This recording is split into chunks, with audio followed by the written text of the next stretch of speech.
ኑ ቡና ጠጡ፣ ኧረ ኑ ቡና ጠጡ፣ ኧረ ኑ እንጫወት፣ ኧረ እስቲ ይሄ ነገር ለምን ቀረ፣ ለምንስ እንደዚህ እንባባላለን የሚለውን ነገር እንደኔ የተቸገራችሁ ኦር ደግሞ እንደኔ የሆናችሁ ቤተሰቦች ካላችሁ ምናልባት ትምህርት ሊሆናችሁ ይችላልና ኑ ወደ አሜኒቱ ተከታተሉ፣ አዳምጡን ብያለሁ። መጥቻለሁ፣ ከች ከተፍ ብያለሁ። ውድ ቤት ሰላም ጤና ይስጥልን። ውድ የአሜኒቱ ተከታታዮቻችን እንዴት ናችሁ? እንዴት አረፈዳችሁ? ወር ደግሞ ዋላችሁ?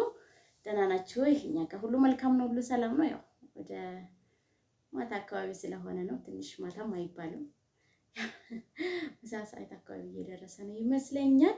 ውድ ቤተሰቦቼ እንዴት ናችሁ? ደህና ናችሁ ወይ? እኛ ጋር ሁሉ መልካም ነው፣ ሁሉ ሰላም ነው ብለናል። ደግሞ በአንዳንድ ርዕሶች መተናል፣ ከች ከተፍ ብለናል። ያው እኛ በነገራችን ላይ ብዙውን ጊዜ እንደምታውቁት ውድ ቤተሰቦቼ የራሴን ሀሳብ የመሰለኝን ሰው ላይ ጉዳት ማድረስ እንደሌለብን አንዳንድ ጊዜ ያው ጎጂ ሰዎች ይኖራሉ፣ ጥሩ ይኖራሉ። በዛ ዙሪያ ያየሁትንና ውስጤን የተሰማኝን ስሜት ነው መጥቼ የምናገረውና እናንተም ደግሞ ላይክ፣ ሼር፣ ኮሜንት፣ ሰብስክራይብ በማድረግ አበረታቱን፣ አሳድጉን። ውድ ቤተሰቦቻችን እንግዲህ በያላችሁበት ሰላም ጤናን ተመኘን። ውድ ቤተሰቦቻችን ወደ ርዕሳችን ስንመጣ አንዳንድ ጊዜ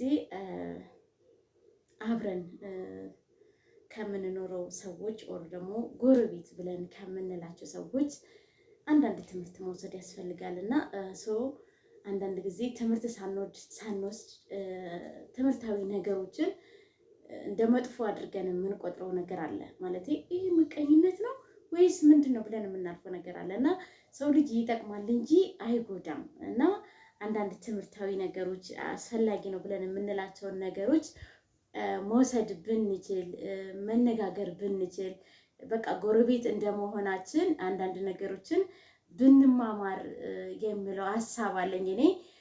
ያው ጥሩ ነገሮችን አብሶ እናቶች ጥሩ ነገሮችን ያስተምሩናል ብለን ስለምናስብ ከነሱ ቆንጆ ትምህርት መውሰድ፣ አስፈላጊውን ነገር አስፈላጊ የሆነውን መተው፣ አስፈላጊ ትምህርታዊ የሆነ ነገርን ከሰው ላይ ብንወስድ ኦር ደግሞ ብንማርበት ለህይወታችን የተሻለ ነገር አለው እና አሁን ብዙን ጊዜ ኢትዮጵያ ውስጥ አብሶ እንግዲህ ውጭ ዓለም እንኳን ብዙም እንጃ፣ የውጭ ዓለሞች ብዙን ጊዜ ያው ከሶሻል ሚዲያ ላይ ይማራሉ፣ ብዙ ነገር እውቀት አላቸው ከኛ በተሻለ።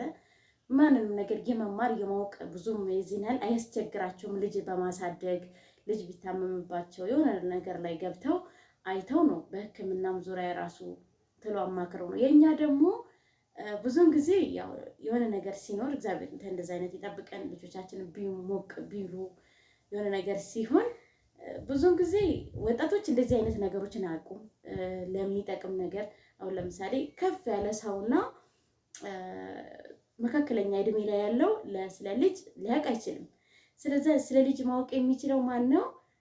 ትንሽ ነፍስ ምራቅ ዋጥ ያደረጉ ትልልቅ እናቶች፣ አባቶች እነሱ ናቸውና ከነሱ እውቀት መውሰድ። አሁን በዚህ ሰዓት ደግሞ ሁሉም የየራሱን ኑሮ ነው የሚኖረው። ጠዋት ይሄዳል፣ ማታ ይገባል። ማንም ከማንም ጋር አይገናኝም። ብዙውን ጊዜ አሁን ባለንበት ሰዓት ሁሉም ይሄዳል፣ ይመጣል፣ ይሄዳል። ኢቭን ብዙውን ጊዜ በር እንኳን ተዘግቶ አንድ ሰው እዛ ሞቶ ይቀራል እንጂ ማነሽ ኦር ማነክ ብሎ ቼክ የሚያደርግ በዚህን ጊዜ የለም። ምናልባት የራስ ዘመድ አንዳንድ የተባረኩ ሰዎች ካልሆኑ በስተቀር ግን መግባባት ካልቻን፣ ያለውን ነገር በደንብ ማውራት ካልቻን ደግሞ እንደዛ ያደርጉልናል ኦር ደግሞ ይሆናሉ ብሎ ማሰብም ይከብዳል። መጀመሪያ ከየት ነው ይሄ ነገር እኛ ተግባብተን ተስማምተን ያለውን ነገር ቼክ አድርገው እነሱም እኛን እንዳዩ ማድረግ የምንችለው እኛው ነን እንጂ ከየት መጥተው እነሱ እኛ ሊረዱን ይችላሉ ኦር ደግሞ ሊረዱን ይችላሉ? አይረዱም። ስለዛ ምን ማድረግ አለብን? ውድ ቤተሰቦቻችን ሁላችንም ተነጋግረን ተግባብተን አውርተን ከቤተሰብ ጋር እና መማማር ማወቅ አይከፋምና ብናቅ ብንማማርበት ባለው ነገር ላይ መማማርን እንደ ትምህርት ማለት እርግጥ መማማር ያው ትምህርት ነው፣ ምንም ነገር የለውም ሌላ ነገር።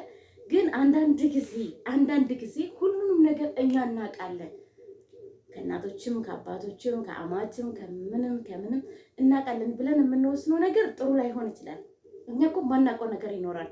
ስለዛ ማናውቀው ነገር ብንጠይቅ ማህበራዊ ኑሯችንን አናቅም ሞር እንደውም የተሻለ ያደርገዋል እንጂ ማለት ነውና ብዙ ጊዜ እንደዚህ መማከር መናገር በብር ብቻ በገንዘብ ብቻ የሚያምኑ ሰዎች አሉና እነሱ ሰዎች እንዴት አድርገን ነው ማወቅ የምንችለው? እንዴት ነው ከእነሱ ጋር መግባባት የምንችለው ብላችሁ ብዙ ሰው ማለት እነኛ ቤተሰብ እኮ እዛ ሰፈር እዛ ግቢ ያለ ሰው እኮ ተሰው አይግባባም፣ አይኑን አይተን አናውቅም፣ ወር ደግሞ አይኗን አይተን አናውቅም ብለን የምንለው ነገር አለ። እውነት ነው። እኔ አሁን እዚሁ በቅርብ ሆኖ ስማቸውን እንኳን በአግባቡ አላውቅም። እና ከምን አንጻር ነው ይሄ? ከምን አይነት ችግር ነው ማለት ይሄ የሁሉም ሰው ችግር ነው ወይስ የኔ ችግር ብቻ ነው? ወይስ እኔ ነኝ በደንብ መግባባት ያቃተኝ፣ እኔ ነኝ ማወቅ ያቃተኝ፣ ወይስ ከምን የተነሳ ነው? ማህበራዊ ኑሮ ወር ደግሞ ከቤተሰብ ወር ከጎረቤት ጋር መግባባት ማወቅ መጠየቅ አስፈላጊ ነው። ግን አሁን ሁሉም ይርቃል። በቃ የሆነ ነገር መጠየቅ ስትፈልጊ የሆነ ነገር ነው የሚመስላቸውና ማለት ይሄ ነው ብለሽ ማናገር ራሱ ያቅታል በዚህ ሰዓት። አሁን እኔ እንደዚህ አውቃለሁ እንደዚህ ነው ምናምን ማለቱ ይከብዳል። ማለት በምን አይነት መንገድ ነው አንቺ ማወቅ የምትችይው? ይከብዳል። ያለው ነገር ደስ የማይል ነገር አለውና ትንሽ ያው ምንም ማድረግ አይቻልም። ብቻ ብናቅ ብንረዳ እንደዚህ አይነት ነገሮችን ኮንታክት እና ውድ ቤተሰቦች መማማር ማወቅ አይከፋም። በዚህ 100% መሆን አለባችሁ። ውድ ቤተሰቦቼ ሁላችንም ብናቅ ምንም ክፋት ስለሌለው ምንም ስህተትም የለውም። ማወቅ እኮ አይከፋም እና ብንረዳዳ ባለው ነገር ላይ ማወቅ ብንችል ጥሩ ነው ብዬ እላለሁ። ውድ ቤተሰቦቼ እናንተም እንግዲህ እንደኔ ምናልባት የተቸገራችሁ እንዴት ነው ሁሉን ነገር መጠየቅ አንዳንድ ቦታ ላይ ነው የሆነበት ቦታ አለ እንደሚመስለኝ። እንግዲህ እንደ ድሮ አይነት እናቶች አሁን በዚህ ዘመን ይኖራል ብሎ ማሰብም ቢከብድም እኛ ደግሞ ያው እንደ ድሮ እናቶች መሆን ባንችልም አንዳንድ ነገር ላይ መመካከር ማውራት የአንድ ቀን የወሬ ኦር ደግሞ የንግግር እንትን ብቻ መሆን ባንችል ብንመካከር ብንነጋገር ብናወራ የተሻለ ይሆናል እንጂ ምንም ክፋት የለውም ባይነኝ እኔ። እና ውድ ቤተሰቦቼ